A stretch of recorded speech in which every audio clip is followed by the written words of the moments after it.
안녕하세요, 레이블트입니다. 오늘은 제가 라이젠 9950X3D CPU를 여러분께 소개드리려고 들고 왔습니다. 오늘 리뷰에서는 이 CPU를 사용한 벤치마크 결과들을 자세하게 한번 살펴볼 거고요. 특히 9800X3D나 전세대 CPU와 비교 결과 자세하게 담았습니다. 그리고 커브드 옵티마이저 사용한 언더볼팅까지 자세히 알아보시죠. 오늘의 주인공, 현세대 최고 성능을 자랑하는 일반 소비자용 CPU인 9950X3D 성능은 이미 다양한 벤치마크를 통해서 살펴보셨으리라 생각합니다. 가격은 전세대 CPU와 완전히 동일한데 성능은 확실하게 업그레이드된 오늘의 주인공, 테스트 베드를 한번 살펴보면 우선 메인보드는 B650 칩셋의 메인스트림급 제품을 사용했고요. 쿨러의 경우 3열 수랭 쿨러 중 쿨링 성능이 상위권으로 확인된 모델을 사용했습니다. 모두 아주 비싸지도 그리고 싸지도 않은 밸런스 좋은 제품들이라고 할 수가 있겠고요. 메모리는 1:1 동기화 핫스팟인 6400MHz대 역시 보편적인 사양을 썼습니다. 가장 중요한 게이밍 환경의 주요 인자는 상대적으로 CPU 활용도가 적은 고해상도의 울트라 와이드 QHD 모니터를 썼고요. 최신의 라데온 9070 XT 그래픽 카드를 사용해서 시스템 밸런스를 잡아봤습니다.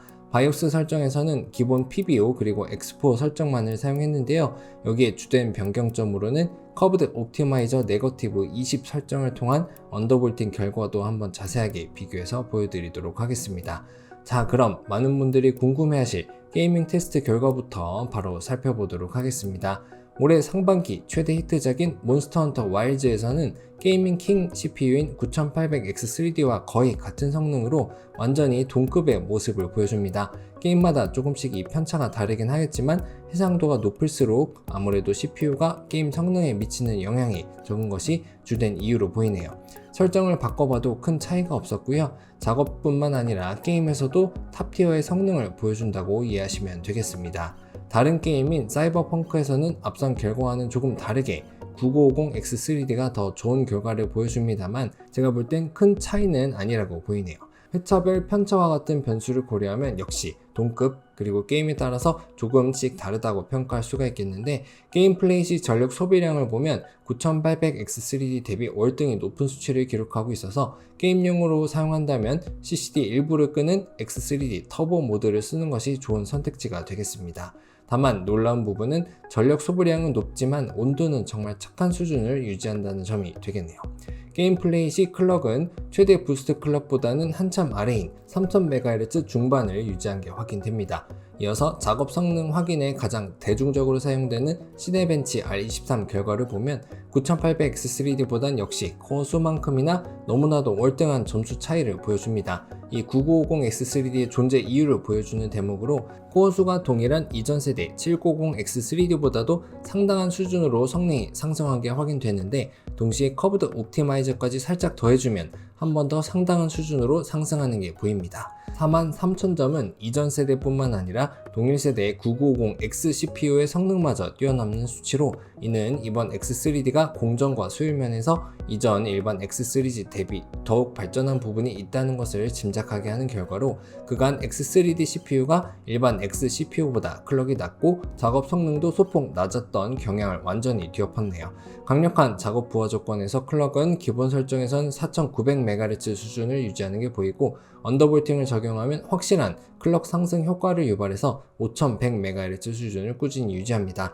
이는 이전 7000, 9000 시리즈들과 동일한 특성으로 수율에 따라서 더 좋은 결과까지도 기대할 수 있겠네요. 그리고 앞서 살펴본 성능 결과들에 더해서 정말로 놀라운 부분 바로 전력 소비량인데요. 피크와 평균치가 차이가 크지 않고 200W급을 기록합니다. 이는 990X의 소비 전력과 동일한 수준으로 같은 전력을 소비하면서도 더 나은 성능까지 기대할 수 있다는 결론을 유추하게 하는 아주 놀라운 결과네요.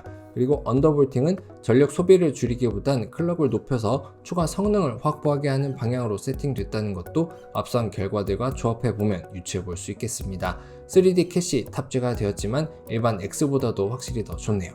그리고 또 한 가지 놀라운 부분은 온도인데요. 전력 소비량도 200W를 넘지 않는데 이때 온도가 평균 70도, 최대 75도 수준으로 우리가 일반적인 수준의 케이스와 수랭 쿨러만 갖춰준다 하더라도 최대한의 성능을 손실 없이 뽑아낼 수 있다는 것을 알 수가 있습니다. 언더볼팅에도 온도 변화는 크지 않고 게임 환경에서는 작업 성능 결과와는 전혀 다르게 차이를 만들어내지 못하는 모습도 확인이 되네요. 차이는 발생하긴 하겠지만 언더볼팅은 작업 성능 향상을 기대하는 분들께 주로 추천할 수가 있겠습니다. 또 다른 작업 성능 벤치마크인 푸제 벤치 프리미어 프로에서의 결과도 언더볼팅 시가 확연하게 디폴트 피부 설정보다 높은 것을 확인할 수가 있는데요. 이 CPU를 구매하시는 분들 대다수가 뛰어난 작업 성능과 게임 성능을 동시에 원하는 분들일 테니 이 커브드 옵티마이저 언더볼팅 옵션은 꼭 추천하고 싶습니다. 이제 요약을 통해서 오늘의 리뷰 마무리해 보려고 하는데요. 오늘 소개드린 9950X3D 장점을 꼽아보자면 역시 확실하게 강화된 작업 성능을 가장 먼저 꼽을 수 있겠고요. 게이밍에서도 탁월한 성능을 보여주었다는 점, 착한 온도와 소비 전력 부분, 그리고 언더볼팅을 통해서 숨겨진 성능까지 확실하게 폭발시킬 수 있다는 점을 그 장점으로 꼽아볼 수 있겠습니다. 그래서 추천할 만한 대상으로는 높은 수준의 작업 성능과 게임 동시에 가능한 고성능 PC를 찾는 분들과 CPU 성능이 중요한 게임 타이틀을 주로 플레이하시는 분들, 그리고 언더볼팅 세팅이 가능하신 분들과 일반적인 3열 수랭 쿨러 이상을 사용하는 분들께 추천할 수 있겠습니다. 정말 많은 분들이 기다려온 올라운더 CPU가 출시됐는데요. 전세대, 동세대 대비 성능은 상승했고요. 온도는 더욱 착해져서 확실하게 업그레이드된 버전으로 출시가 됐습니다. 게임뿐만 아니라 작업까지 이 CPU면 전혀 부족함이 없고요. 적당한 중급 AM5 메인보드 그대로, 그리고 3열 수랭 쿨러 아무거나 조합하면 시스템 구축 측면에서도 가성비를 달성하면서 컴퓨팅이 가능하겠습니다. 이상으로 오늘의 CPU 리뷰 마칩니다. 더 좋은 제품들과 리뷰로 여러분을 찾아뵙겠습니다. 감사합니다.